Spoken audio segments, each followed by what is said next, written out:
we're back for another great panel. We have a huge lineup of fantastic people here today. Our topic for this baraza is disrupting self-hate, racism, tribalism through Web3.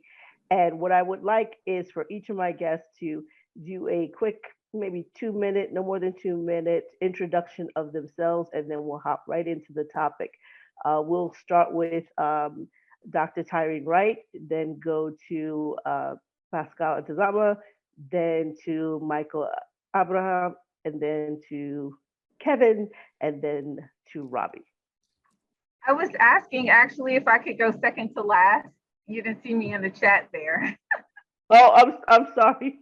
All right, that's perfectly fine. So we'll have Robbie go last, and then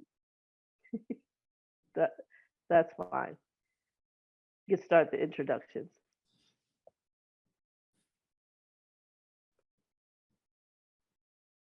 So second was I believe Pascal. So Pascal, you're gonna go first? Yeah. Okay, perfect. I can go ahead. Hello, my name is Pascal. I'm the co-founder and CEO of Cancer Finance. And basically, we're building financial products leveraging Web3 technology and also traditional financial infrastructures. But we are quickly become a venture studio with several solutions across decentralized storage, DeFi solutions, and TradFi solutions as well. And yeah, so I mean, my background is pretty much in engineering, but I've dabbled across multiple different fields. I've been in the space for about, I would say, 4 years now, and really excited to be here, I think for the third or fourth time, and I look forward to participating in the conversation. Thank you.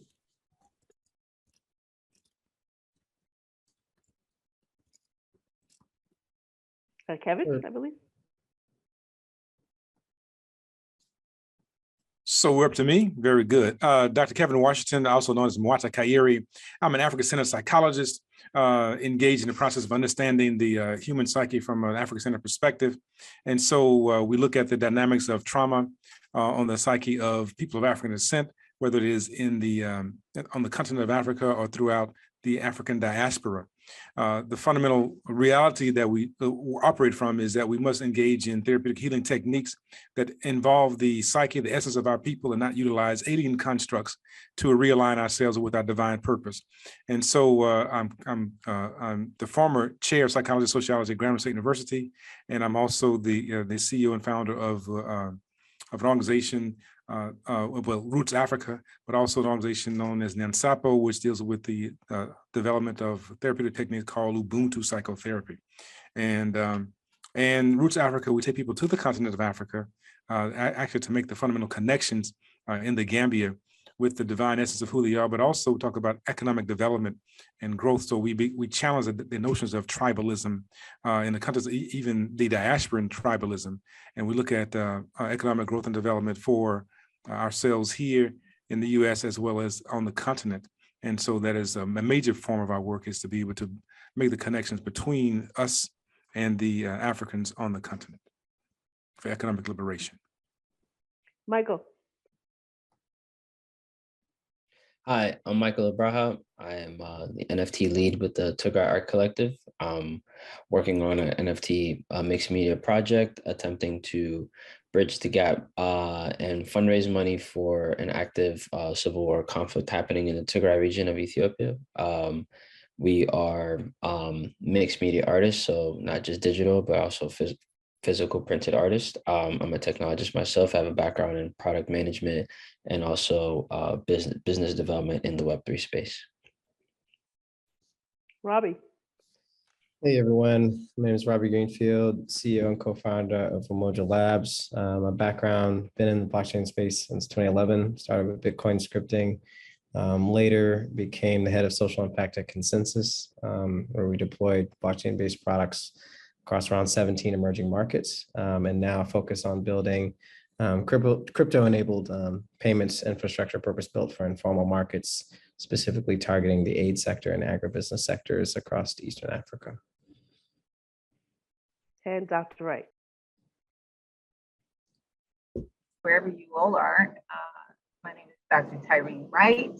I'm a historian in political sciences. I teach with the City University of New York, author of the book Booker T. Washington in Africa, Making of a Pan-Africanist. And I also actually work for I Love Black People. I teach the Pan-African history and organizing course for our ambassadors internationally. And if you know I Love Black People, it's everywhere. So thank you for inviting me. Thank you. And as I promised, a very stellar, a very diverse panel for this discussion of disrupting self-hatred and racism and tribalism through Web3. I think the first question I have, and I'd like each of you to at least take a minute to answer the question, is how do you define Web3? And then when the context of this definition of what Web3 is, what do you foresee as some of the problems that we need to avoid? And by that, let me couch that in. We know that we long ago had Black Planet. It kind of de-evolved. We're currently in other mainstream social media, and we see the attacks within group and out of group. So as we're stepping into this new zone of Web3, and you've defined this Web3, how do we take the past knowledge and prevent this type of self-destructive, potential self-destructive outcome? So I'd let Michael go first. So to kind of go into it, when me as an African living here in the US, there are many distinctions that you kind of experience. And also being in technology, there's also various barriers that we kind of experience when it comes to access, when it comes to education, when it comes to kind of, barriers with languages and things like that. So I really do believe that amongst all these different barriers, when it comes to, the rich ethnic diversity that we have on the continent also has a heavy impact on providing access to these things. So, in various situations, when it comes to particularly, in the situation that I'm promoting and actively speaking on, ethnic tribalism is a part of our nature, it is part of our history historically, and we see those things trickle down into our society in our day-to-day, and we can use technology to improve and kind of provide resources to those that are being affected and aid, but at the same time, sometimes technology also is an extension of these things that can harm people, right? Whether it's hate speech online, whether it's various methods of government organizations creating barriers against their own people. There's so many methods of how we can tackle issues such as that question. Fantastic. Robbie? Yeah, I would define Web3 as, when consumers and businesses interface with, decentralized systems rather than centralized enterprises more broadly. Like that's the kind of, UX shift in terms of the who is providing certain services. I think more broadly in terms of what should be avoided is, those systems, you need to have the right parameters and models to ensure equity and to ensure that you're not exposing vulnerable populations to unreasonable risk. I mean, that's the biggest thing, especially when it comes to financial services, because what we're seeing right now, more broadly, I think this is one of the reasons why crypto winter is happening outside of, the broader economic downturn, in traditional economy, is that a lot of the protocols that exist don't seek to be used pragmatically. Like if we look at lending protocols like Aave and Compound, nobody's using those protocols to take out real loans, right? You need 80% collateral. You could just wait another month and save the 20%. And so the primary use of a lot of these protocols right now is for yield rather than pragmatism. And that exposes people to a lot of risk because there's more speculative rather than, looking into the utility of something. And so I think those are things that we need to avoid, but it's also an opportunity, right? Because it shows that there's still a new generation of protocols and dApps that need to exist to provide that pragmatism that doesn't currently exist, with the yield-based models that we see today. Pascal. Yeah, similar to Robbie, I would say Web3, I think, is the next evolution of, I guess, service interaction over the internet. And I would say what we can do to kind of avoid basically some malpractices making its way into Web3 is by getting involved across the board.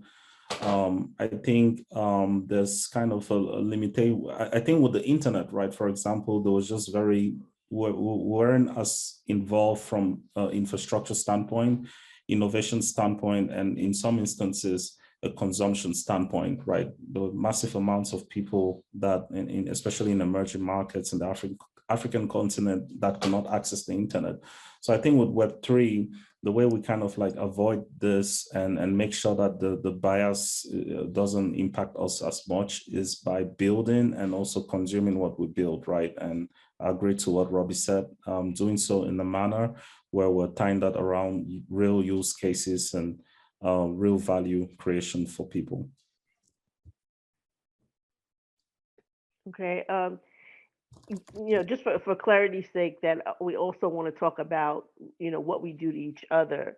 So I understand from the centralization point of corporations providing a social media platform and then maybe moving into financial products that are decentralized or quasi-decentralized, and then also, social media that's decentralized. But once we get into those environments, how do we stop fighting each other? We see these wars online right now with traditional social media, in which you have all these different random groups, ADOS, ABOS, all the letters of the alphabet that's supposed to define at least African Americans, and there's a whole lot of fighting online. So, Dr. Washington. Well, I want to go back in this idea of Web3 and Gavin Woods and the construct itself. 2014, that's the idea of when it started. 2021 is when it begins to gain some traction. And so we see then that it is designed to decentralize, right, this entire process of resources or economics, or however we want to couch that conversation. And when we talk about decentralization, then you talk about moving away from this model by which the few can govern what happens to the many. And some see that as, of course, being a positive thing, and others talk about it being harmful because of, content, proliferation of content that can actually harm a population. Well, any particular innovation has the capacity to be both harmful and helpful if it's not managed properly. And I think the issue of access point is very critical, and it's very common that the ones that want things to be centralized want to control access because it begins to influence their resource base. And so they begin to talk about the dangers of those who may not be able to be savvy enough to handle the content of the resources, how they may be damaging to the entire populace. I think that people actually have the capacity to be savvy enough to control content and wealth generation and wealth base. And even Elon Musk talks about it being some kind of buzzword as opposed to really being a thing. So we want to suggest then that the concept of the internal fighting is not a function of the innovation. The internal fighting is actually a product of the internalization of a population that sees itself as somehow being destabilized. And so when we begin to gain some access or access points, oftentimes people who have been harmed begin to met out that harm against others to make sure that they maintain access. It doesn't matter whether that was around the issue of colorism, right? In certain spaces where we have colorism and populations that gain power and agency around having the lighter complexion over darker complexion. So people began to intermarry in certain spaces like Louisiana, even in West Africa and Ghana and other places.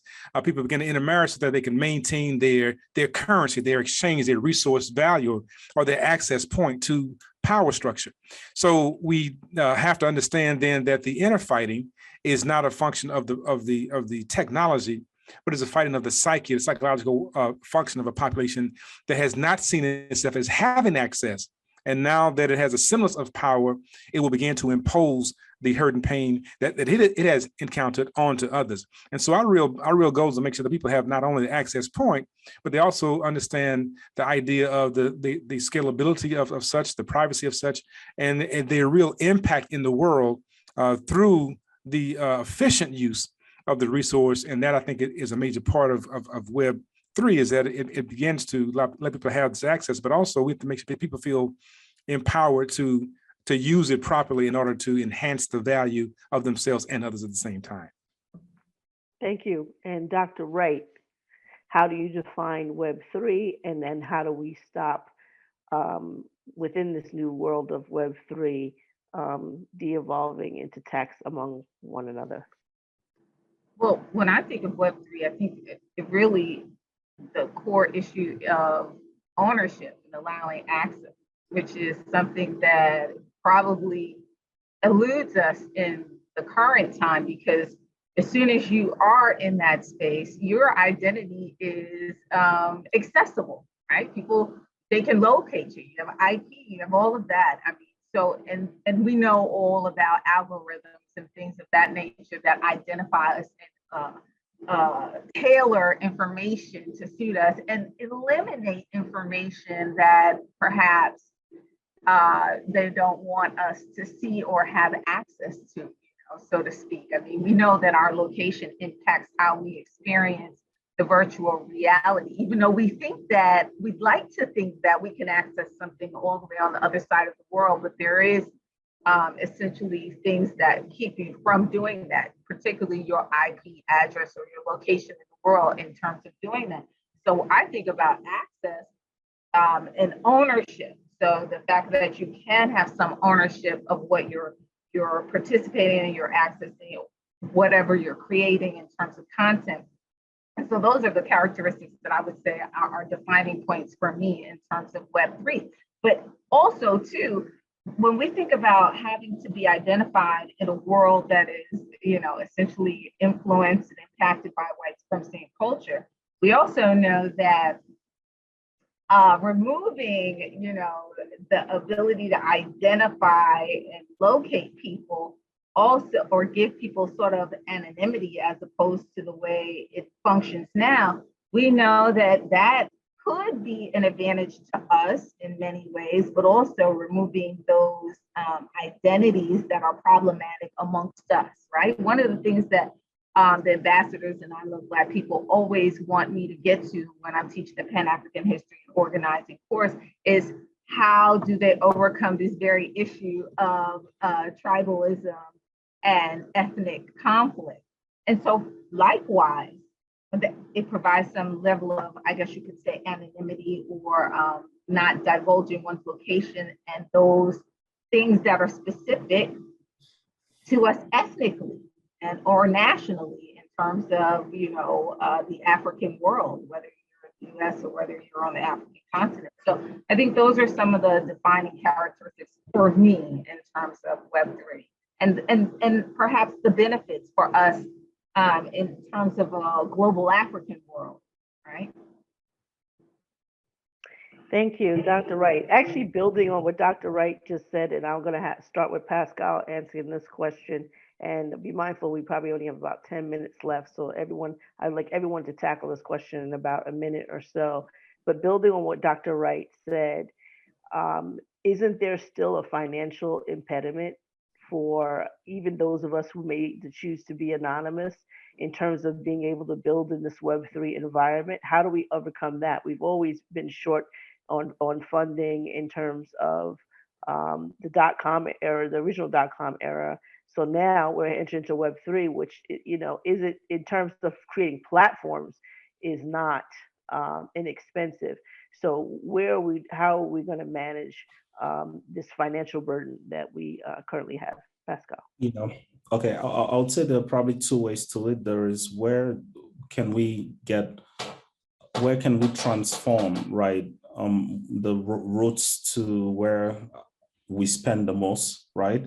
and where can we get money externally in, right? So kind of like foreign investments in the case of like maybe the African communities, but not just, I don't think just African, like the African communities, just the Black communities in general, right? Because I think across the board, we're very high consumers. So we're always, I would say, perfect customers, but we're not perfect innovators, right? We're not perfect creators. So I think it's basically two strategies. And the first one is very difficult because you're going against all the, I would say, high consumption markets where we spend today, right? Be it sports or entertainment or whatever industry that is. How do we reroute some of those funds into other things that will create impact, right? And like I said, I think that's very difficult. It's very established. It's very hard to move around.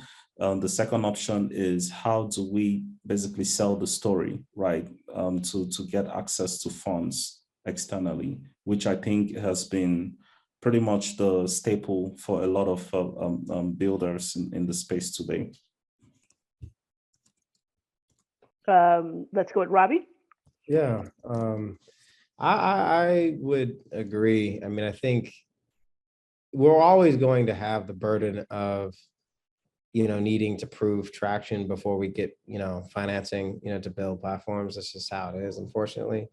Unfortunately, I don't think there's going to be any Black founder who's going to walk into a venture capital office with a white paper and get funded, when that's the norm on the other side, especially on the protocol development side. And so, to the earlier point made, I think it's, developing what we can, and there's a lot of talented Black, creatives, developers who can create at least the beginnings of what can be funded in the future, and getting as, much traction in those, integral areas as possible.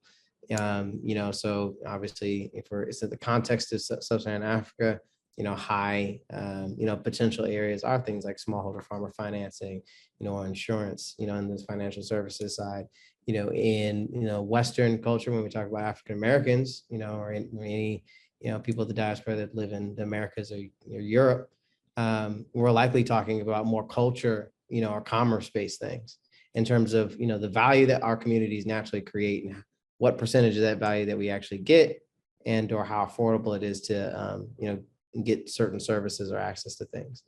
So I think, those things are the biggest build, for a real problem, not something that's based off of some of the nonsense that's in the crypto space, and, create as much traction as you can as a proof point to then fundraise off of that or get additional resources that you need. But that's kind of the reality of what that looks like today. Michael? To add, the Web3 ecosystem has done a really great job when it comes to providing funds for research and not just research, but also deployment of these different use cases of whether it's protocols and whatnot. But Robbie, I totally agree with what you had just mentioned, that there's a lot of gatekeeping that occurs in the space, and it's it's like a chicken or the egg. What comes first, right? You just said how a person of color is going to have a lot harder time pitching a white paper and getting funding for it rather than someone else. So that being said, it would be really fruitful to see our communities mobilize behind beta and prototype products to be able to prove use cases and to kind of create like grassroots movement and support for some of these products. Because Pascal, you mentioned it, the Black dollar,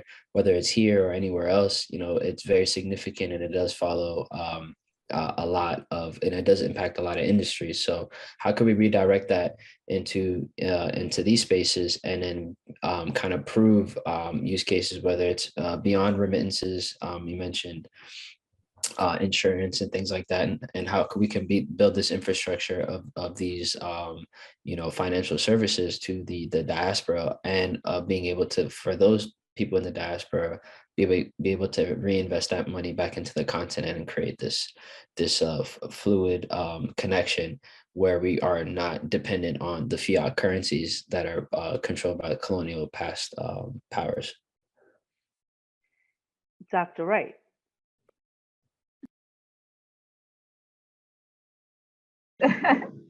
Well, first off, I wanted to just say that, so Web3, I think, because of what it uses in terms of sending, the currency, it does give access in many instances because you can use native payments, right? And so that gives access to people who generally have not had access in the past.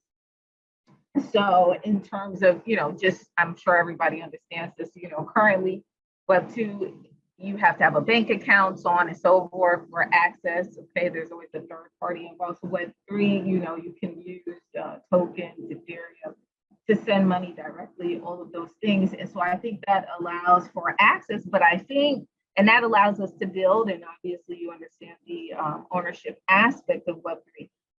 So that allows people who haven't had access to a certain space and ownership of a certain space to have that, and that's a plus for us. But I do think that the unspoken issue here is just the dilemma of just having experience with the technology. And that, I think, presents a barrier for people who are also in spaces and places that have already been economically marginalized. So I do think there's a precedent opportunity, but I do think that there are some inherent issues with that, right? I mean, I think we're used to this environment now. You could be almost anywhere in the world and have access. I do think that it's not going to be exactly that, the onboarding, so to speak, in terms of access to the technology for a while, right? So, while it presents certain possibilities economically for us to build, and I think that's important, building and having economic ownership of what we create, who has the capability, the technological capability and knowledge to jump in is, I think, one of the issues. Thank you. And to close us out, we have about 3 minutes left. So Dr. Washington. The value of any particular group is understanding the strength of that particular group. And so when we recognize, this is real short for me, the issue of strategic alliances is the key to navigating this space when we have this general access. So when we talk then about the things that we do and don't have as a populace, right, I think then we have to really look at the Ubuntu model of among the Zulu, right? The issue of though I may not have the savviness to understand this aspect of technology or this aspect of cryptocurrency, or this aspect of the access, together we can move forward. And that has always been the strength of African people in general, but also those that have encountered dynamics of oppression and being left out of the mainstream. And so we have to recognize that our strength is not going to be in mimicking Europeans as talking about going at it alone, but it's going to be the idea of interdependence and Ubuntu. And I would close by saying that the narrative of the individual who was engaged in the process of cleaning out the contaminated water along the river. And so what happened is that he was cleaning the water with other scientists, and he realized that the work was futile. He went upstream and then realized that there was a dead cow leading to the tributary of the river. He removed the cow, and the river water was clean and purified.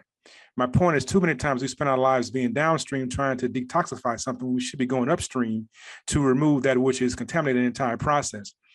Our process is understanding that we must understand the power and value of one another, and that when we practice Ubuntu, collective work coming together, this is where we will be able to navigate these Web3 and anything else that comes about. But as we try to mimic our oppressor, the colonizer, we will always be destroyed.